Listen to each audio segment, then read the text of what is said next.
Okay, well, looks like you're gonna get a lot of help here. Category is people who annoy you.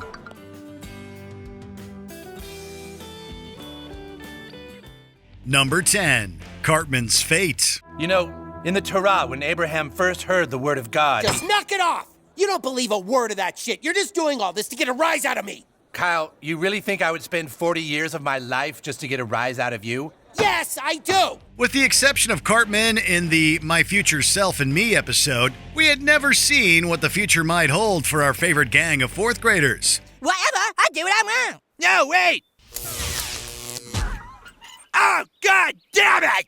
That is until we got 2 one-hour-long specials featuring the after effects of COVID-19 on the town. Although there were a few surprises, Cartman's future as a Jewish dad was something no one ever saw coming. I'm actually the head of Gespetza Synagogue down in Colorado Springs. Can you believe it? I'm a rabbi.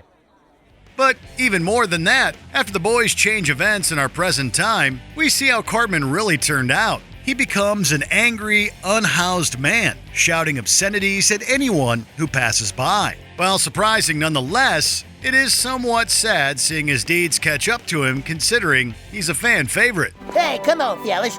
We can't spend another holiday feeling bad for Eric. There's nothing that could have changed the path he was on. Number 9, the South Park flag. South Park has never been afraid of controversy, and Season 4's Chef Goes Nanners is evidence of that. The episode centered the show's own take on the uproar around the Confederate flag. As I've said before, I find that flag to be racist and insensitive. The town's own flag is clearly a racist depiction of people of color, which Chef adamantly insists be changed. That alone is bad enough, but hearing Jimbo and others defend the flag in the name of history is even more shocking. This has been the South Park flag since some of our ancestors, like my great-grandfather, founded this land. There's never a good time to defend racism, so it's pretty unsettling to see it here. What's perhaps just as outrageous is the final solution to the issue. I have to admit it, that is a lot nicer. Number 8. Britney Spears reaches her breaking point. There was a time when you couldn't turn on a television or click on a news website without spotting some piece of news about Britney Spears. It's Britney Watch, keeping you up to date with all your Britney Spears news. Oh boy, what's she done now? South Park took Spears' story and found a more compassionate way to illustrate the pressures someone like her was under. How they went about it, however, was far more ghastly. I can't take it anymore. When she's just about had enough of the overbearing attention, she attempts to take her own life. Although she survives, it only gets worse from there. In the aftermath, no one seems to care about her mental health and instead continuously mock her new look and terrible post-tragedy performance skills. Excuse me, is this really what you think she should be doing right now? Both the gunshot and subsequent fallout are so unsettling, it's hard not to feel sympathy for Spears. Britney, over here! Tell us everything!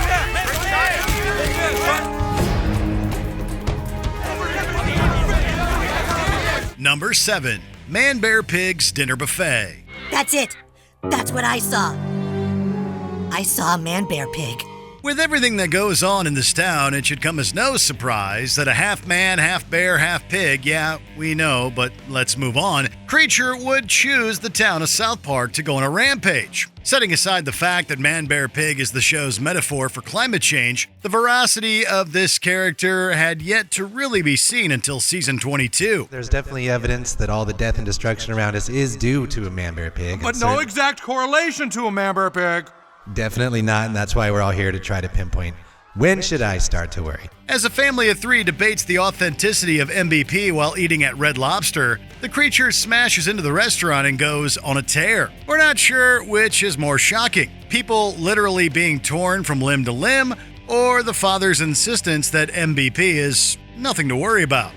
Number 6, Paris Hilton's Fate. Let me out of here! Now, here's one for you. Paris Hilton comes to town and finds herself in a questionable contest with Mr. Slave. Hilton's perceived reputation precedes her, and all the girls in town are sure Hilton has got Garrison's boyfriend beat. And what can only be described as the most inappropriate competition ever, Paris appears to have the lead as Mr. Slave just sits off to the side. It's not until the very end we find ourselves with mouths agape and in complete and utter disbelief of what we've just witnessed. We still can't believe what we just saw, only to be greeted by a familiar face shortly afterwards. Paris, you must find your way out of this place or you will surely die. What? Number 5. Garrisons Way Too Detailed Surgery. All right, then let's begin. After finally coming out as gay, Garrison decided to undergo gender-affirming surgery. Instead of playing it safe and giving audiences a mere glimpse at the before and after, South Park opted to go in a different direction. What we get is a literal play-by-play of the surgery, including live-action clips of an actual operation. The sheer contrast of the doctor's somewhat calm attitude and the raw nature of the footage gives even the strongest stomach a bit of a tug. After viewers were treated to such a graphic scene, everything else that followed in the episode seemed so mild in comparison. Come on, Kyle, we should get going. All right, Dad. Dude, is Kyle's dad a dolphin? Number 4. Steve Irwin's Afterlife. Hey, Satan, you got a little problem. What? The folks at South Park decided to feature the notable wildlife enthusiast in an episode about Satan's Halloween party. At the festivities, we see plenty of known and unknown individuals dressed in various costumes. When one partygoer complains about another guest and their costume, we shake our heads in shock at who the guest is. That's right, we see Irwin depicted with a stingray through his chest, as Satan asks him to leave because his costume is too offensive since Irwin just died a few weeks prior. I mean, he just died a few weeks ago, and it's just not super cool. You gotta leave. What's worse is Satan's reaction after he finds out that it's actually Steve Irwin. Oh, but then, dude, no costume. Even for the most devout fans of the show, this was a moment full of cringe. Number 3. Randy's Wheel of Fortune appearance. I can't believe you said the N-word on national television. What? Well, what was I supposed to do, Sharon? I thought I was gonna make $30,000. Randy has made it to Wheel of Fortune's bonus round and is one word away from winning it all. When the board spells out the letters from the word naggers with an A missing, anyone watching the show wondered exactly what he, and therefore the show itself, would actually say. Well, I know it, but I don't think I should say it. And as audiences collectively held their breath, Randy did what Randy does and not only guessed the wrong word, but the word any Caucasian should never say. Just like the host, Stan's family and the studio audience were left dumbfounded. Oh. Ooh. Oh, naggers, of course. Number 2. Scott Tenorman's chili. Do you like it, Scott? I call it Mr. and Mrs. Tenderman chili.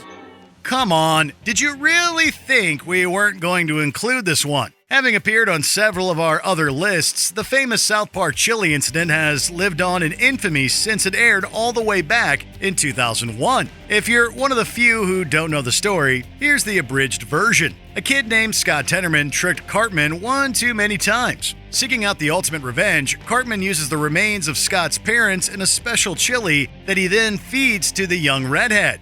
I made you eat your parents. The moment we learned Cartman had orchestrated their death and their inclusion in Scott's dinner, we all knew this big-boned boy was never to be messed with. Yes! Yes!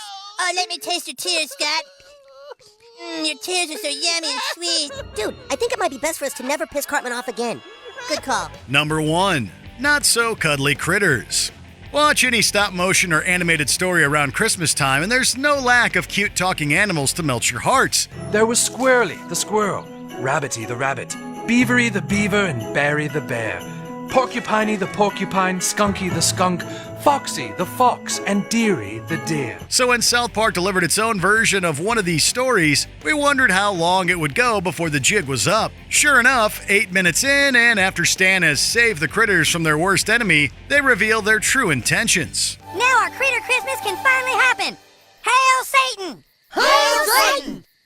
Wait, what? But wait, there's more. Satanimals alone weren't enough. They sacrificed one of their own in a very bloody ceremony that turns into or we'll just say a big satanic celebration. Yay, sacrifice me to the devil! Yay! Stan's look of pure disbelief likely mirrored every person who watched this episode for the first time. What scene surprised you the most from South Park's catalog? Shock us down in the comments below. That didn't sound serial at all. Did you enjoy this video? Check out these other clips from Watch Mojo, and be sure to subscribe and ring the bell to be notified about our latest videos.